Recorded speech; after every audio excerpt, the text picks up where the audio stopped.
Nerede bir ateş yaktı geçinilen koyun, diz çökerek oynanan bir oyun.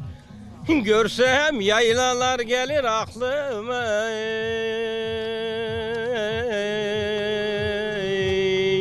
anam aklıma,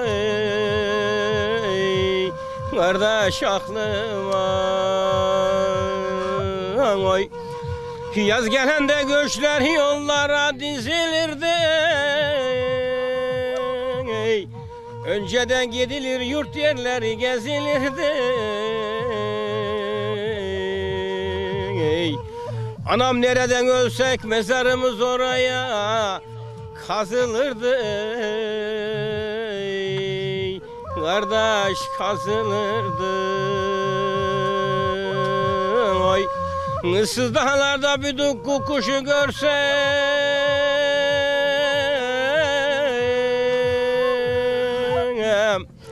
anam yaylalar gelir aklıma,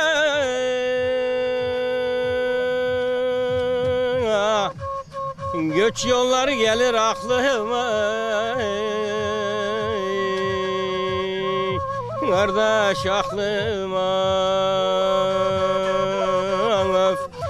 Gün dönende sütler sahılırdı helkelere kovalara. Geçi sürülürdü dağlara, koyun sürülürdü kovalara. Ey, anam nerede bir otlu koyak görsem, yaylalar gelir aklıma, anam aklıma.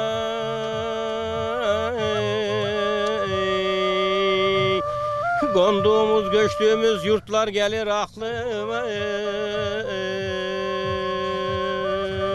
Oy.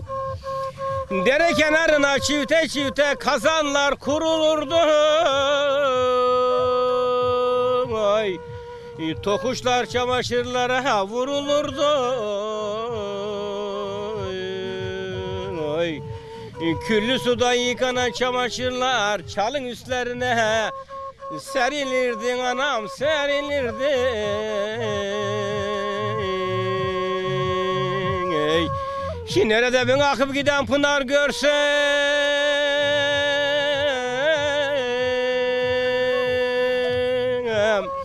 anam yaylalar gelir aklıma.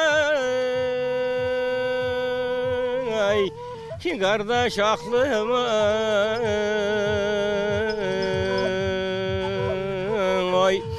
Ebem erken kalkar deri tulağı kurardı çatmayı. Ay. Anam ekmek yapmak için çağırır gelirdin emmim kızın aşağıyı Fatma'yı. Ay. Anam nerede bir duman tütse,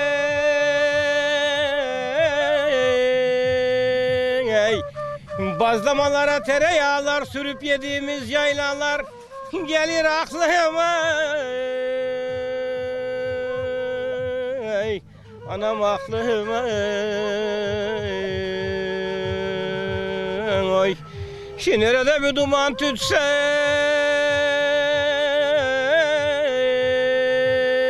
ey, önün eşekliğin arkası köşekli tülü mayalar gelir aklıma.